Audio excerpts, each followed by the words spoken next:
This is the WJTS News. Thanks for tuning in. I'm Joey Rehl reporting. Not much is yet known about the deadly house explosion in Evansville. The coroner in Evansville yesterday identified the victims as 43-year-old Charles Height, 37-year-old Martina Height, and 29-year-old Jessica Teague. Firefighters say the Heights died in the home that exploded. They say that Teague was just a neighbor. The cause of the explosion hasn't yet been given. Yesterday saw a video of the explosion making rounds online. It shows the home torn apart by a blast and a fireball. The Indiana Department of Transportation has announced a road closure on State Road 62 in Perry County. Beginning on or around Tuesday, August 16th, work will begin on a slide correction on State Road 62 near St. Croix. This will cause a closure on State Road 62 between Oklahoma Road and South Indian Lake Road. During the closure, the crews will work to stabilize an identified slide. A process will be used to correct the slide. Once corrected, crews will also repair the roadway in the affected area. This closure is expected to last through the end of November, depending on weather conditions. The official detour during the closure is State Road 145 to Interstate 64 to State Road 37. Local traffic will have access up to the points of closure. Disaster can strike at any time, so it is important for organizations such as the Red Cross to be prepared. District Manager of the Red Cross, Ashley Hughes, recently explained to us in an interview why the donation of blood is so important and how the donated blood is used constantly and in different ways. It's important because there's a constant need. So every 2 seconds, somebody across the United States of America requires a blood product transfusion. So that could be somebody gets a diagnosis of cancer and their chemo and radiation destroys their platelets. It could be a mother hemorrhaging during childbirth and requires an infusion of blood. So there's a lot of different reasons, but the constant need is always there. Hughes also explains how important it is to have a large stock of donated blood on hand. Even though it's great when a disaster does happen, so recently, a tornado comes through in Kentucky and takes 200 units off of our shelves.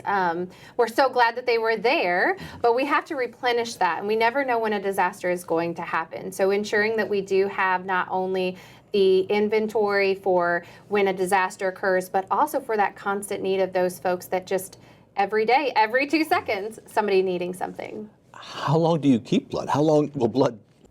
Be sure to visit the Red Cross website at redcross.org for more information on how to give blood or how to schedule an appointment to give blood. The Indiana Family and Social Services Administration's Division of Mental Health and Addiction yesterday announced the launch of a pilot program designed to engage incarcerated individuals with mental health and substance use disorders with certified peer professionals and wraparound services. The Integrated Reentry and Correctional Support Program, or IRACS, provided peer-driven, sequential intercept model support for inmates with mental health and substance use disorders upon arrival at one of the 5 Indiana County Jail pilot sites. SIM provides a comprehensive picture of how individuals with mental health and substance use disorders encounter and move through the criminal justice system, aiming to divert them away from the justice system into treatment. The IRACS program is being launched at Blackford, Davies, Dearborn, Delaware, and Scott County jails.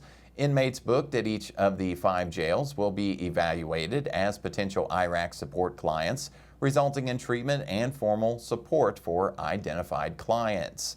Jail staff will receive special training to support IRACS personnel and incarcerated clients. Using the IRACS recovery engagement pathways, peers will walk alongside each identified client and provide responsive support and resources relevant to their needs. These pathways are reentry focused and can change as their legal process develops and sentencing is established. The IRACS program is funded through June of 2023 by Recovery Works, Indiana's voucher-based system, to support partnerships between the justice system and mental health and addiction treatment providers. Each of the 5 pilot sites have received a grant of up to $500,000 to build their teams and the infrastructure necessary to support a full-spectrum re-entry process that collaborates with community partners outside the jail to ensure continuity in care upon release. At the conclusion of the pilot program, data gathered will be reported by the participating sheriffs to FSSA for evaluation. If proven successful, the state of Indiana is committed to expanding the IRACS program to more Indiana County jails within the next 3 years. The suspect in the shooting of a Richmond police officer has a 30-year criminal history and reportedly didn't want to go back to prison. Police have identified him as 47-year-old Philip Lee. Court records show he's been in and out of jail and prison since he was 17 and has been declared a habitual offender. His sister told an Indianapolis TV station that Lee was recently smoking meth and said he wasn't going back to prison. Richmond police say Lee shot Officer Sarah Burton during a traffic stop Wednesday night. She's continuing to fight for her life. Patoka Lake is hosting a kayak tour on Saturday, August 20th at 9 a.m. The tour leaves from the Fisherman's Campground boat ramp.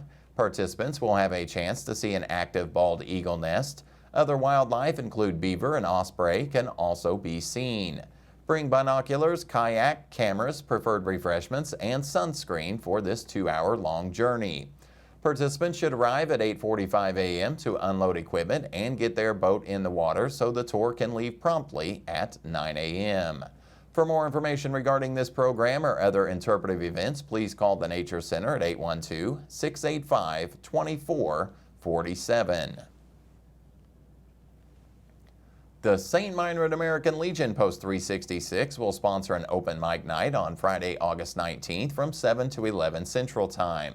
Musician sign-ups will begin at 6 p.m. Central. You can bring your guitar, fiddle, or banjo and share your talent. Sound and mics will be provided and a drum set will also be available. Depending on sign-ups, each performer will take the stage for approximately 15 minutes. There is no cover charge and the public is welcome to come enjoy some great live music and experience some local talent. For more information, you can contact Carol Tresh of Inkspot Productions, LLC at facebook.com/InkSpotsProduction, LLC or email at ritstuff@psci.net or by phone at 812-309-8523. Navy Ship Number 90 presented their $250 scholarship to Eric Peters during this year's Strassenfest. Eric is the son of Laura and Thomas Peters. Eric will be attending USI studying mechanical engineering. Eric's father served in the U.S. Navy as an A6 System Organizational Maintenance Technician. Stay tuned. WJTS News will be right back with a check of weather, and then Kurt Guxell will be in with a look at sports.